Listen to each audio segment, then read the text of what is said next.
Bonjour YouTube et bienvenue dans cette nouvelle vidéo. On est de retour sur la chaîne YouTube avec le sujet le plus regardé, à savoir les smartphones. Et ouais, tu l'as vu là à côté de moi. Aujourd'hui, je te présente le Google Pixel 7. Si tu es nouveau sur ma chaîne YouTube, je te souhaite la bienvenue. Ici, on parle de smartphones, drones, PC et d'autres gadgets. Donc, si tu aimes ce genre de contenu, lâche un pouce bleu dans la barre des pouces bleus. Ça aide énormément au référencement de la chaîne.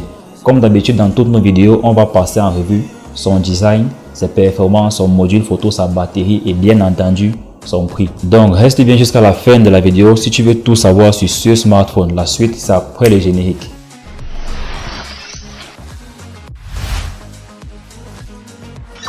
Le Pixel 7 est sorti en 2022, plus précisément le 13 octobre 2022. Donc c'est un téléphone plutôt récent. Il est disponible en 3 coloris, le vert, le blanc et le noir. Nous avons là un smartphone qui tient moyennement bien en main avec une épaisseur de 8,7 mm, une largeur de 7,32 cm, une hauteur de 15,56 cm et une masse totale de 197 grammes.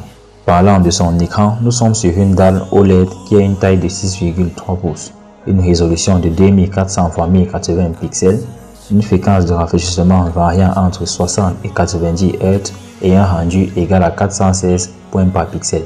En termes de résolution, nous sommes bien dans la moyenne de la plupart des écrans de smartphones d'aujourd'hui, mais en termes de fréquence de rafraîchissement, ça aurait été plus efficient de descendre jusqu'à 10 Hz au lieu de se limiter à 60 Hz lors des périodes d'inactivité de l'écran. Côté performance, nous sommes quand même sur un téléphone de 2022, donc tu te doutes bien que ça doit envoyer du lourd. En termes de processeur, nous sommes donc sur le Google Tensor G2, qui est le processeur maison de chez Google, mais qui au passage est fabriqué par Samsung. C'est une information, je te la donne, tu en fais ce que tu veux. Si je te dis que ce processeur c'est un octa-core de 2,85 GHz, tu ne seras pas impressionné et ça je peux comprendre. Mais si j'ajoute que c'est une gravure faite sur 4 nanomètres, là ça devient beaucoup plus intéressant. Et pour la première fois sur un smartphone, je vais te parler de sa carte graphique, sur laquelle on va pas trop s'attarder, mais je t'en parle vite fait.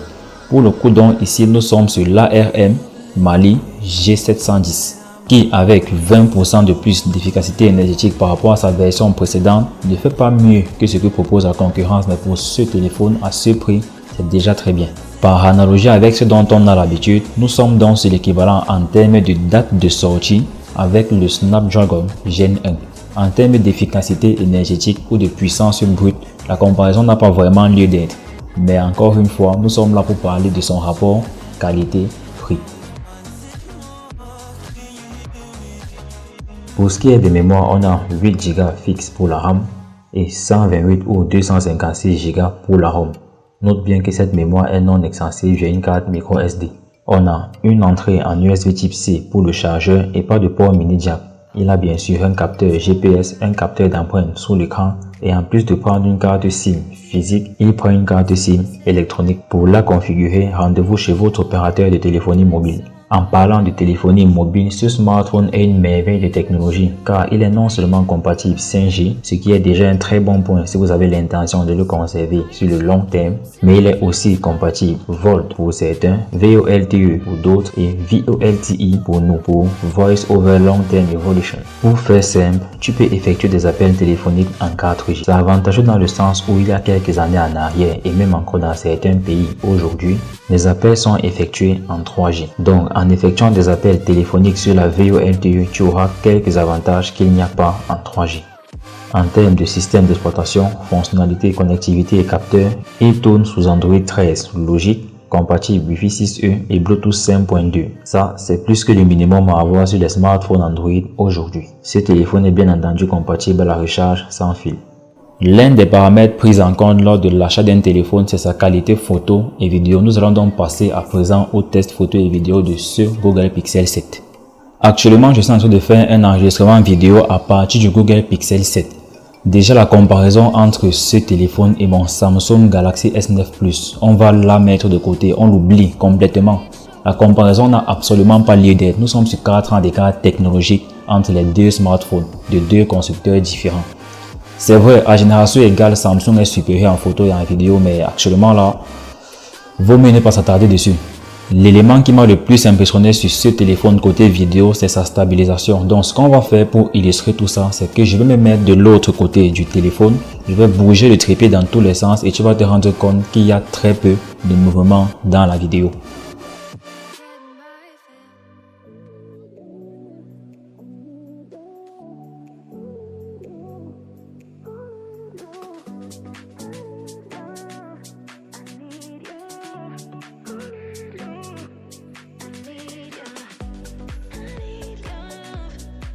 Actuellement, je suis en train de tester le mode cinématique qui existe aussi chez la concurrence sous le nom de vidéo portrait chez Samsung et de mode cinématique chez Apple. En principe, l'appareil photo détecte automatiquement les contours de mon corps et apporte un flou d'arrière-plan. Lors de la sortie de ce téléphone en 2022, le mode cinématique n'était pas très réussi, mais depuis, grâce à quelques mises à jour logicielles, on arrive à un très bon résultat. Tu peux le constater par toi-même. Actuellement, je filme en 4K, le flash du téléphone est activé. J'y ai ajouté mon éclairage ambiant plus l'éclairage naturel. Les contours de mon corps sont très bien dessinés, le flou d'arrière-plan est très bon et les couleurs sont respectées. Du coup, on valide. Côté photo et vidéo, à l'arrière, on a deux capteurs. Un grand angle de 50 mégapixels dont l'ouverture est fixe à 1.85 et un ultra grand angle de 12 mégapixels dont l'ouverture est également fixe à 2.2. Sur ce module, on est capable de filmer jusqu'en 4K 60 fps.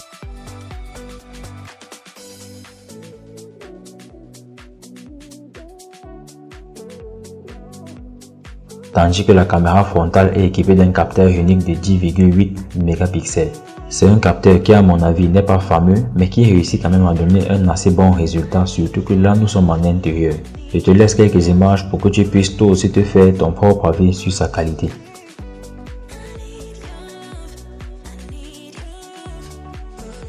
Testons à présent un outil très utile qui est la gomme magique. Ça marche super bien, je vous laisse constater par vous-même. Nous allons supprimer certains des éléments présents sur cette photo.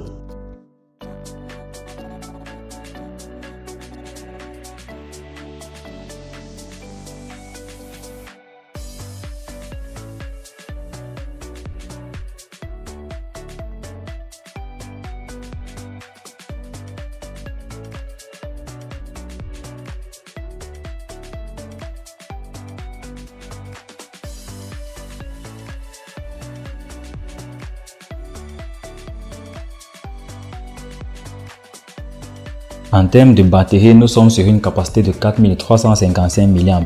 C'est un smartphone qui se décharge très lentement, donc en fonction de votre utilisation, vous pourrez tenir entre 1 et 1 jour et demi sans le recharger. Il est bien entendu compatible à la recharge sans fil et se recharge de manière filaire en un peu plus d'une heure via une recharge rapide de 30 watts. De nombreuses personnes qui regardent mes vidéos ne sont pas abonnées à la chaîne, donc n'hésite pas à t'abonner et bien sûr à activer la cloche de notification pour plus de vidéos dans ce genre. Je vais conclure cette vidéo sur le Pixel 7 en donnant ses avantages et quelques inconvénients et en particulier un qui lui met du plomb dans l'aile. Parmi ces avantages, nous avons un écran d'une bonne résolution, une bonne autonomie, une version d'Android qui est à jour et côté téléphonie, nous avons de très bons points. Je parle bien sûr de la compatibilité 5G et aussi de la compatibilité avec la Voice over LTE. Le gros point positif de ce smartphone reste bien entendu son prix. Je m'explique. Nous sommes sur un smartphone haut de gamme et on y retrouve à peu près tout ce que doit proposer un smartphone haut de gamme. Mais tous ces services sont proposés dans un prix assez contenu.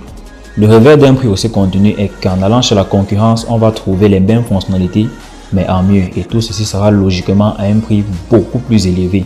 C'est la raison pour laquelle, en restant sur le critère du rapport qualité-prix, ce smartphone, je peux te le conseiller. Mais avant de conclure, on va bien sûr parler des deux points faibles que nous avons relevés. Nous avons premièrement un taux de rafraîchissement qui ne descend pas en dessous de 60 Hz. Ça aurait été très bien pour faire une meilleure économie de batterie. Et deuxièmement, nous n'avons pas la présence d'un capteur laser. L'inconvénient lorsqu'on n'a pas de capteur laser, c'est que en basse luminosité, pour déverrouiller son téléphone, ce sera très compliqué. En conclusion, si tu as l'intention d'acheter un smartphone et que ton budget est plus ou moins celui de ce téléphone, le choix est évident. Si tu as besoin d'un smartphone qui tourne bien sûr sous Android, il n'y a personne, je dis bien personne qui fait mieux. Mais si ton budget est conséquent et que tu veux te procurer un smartphone à usage professionnel, là je te propose d'aller taper directement sur le Pixel 7 Pro ou alors d'aller voir chez la concurrence. C'était Joe Tech dans la Tech House et d'ici la prochaine vidéo, prends soin de toi.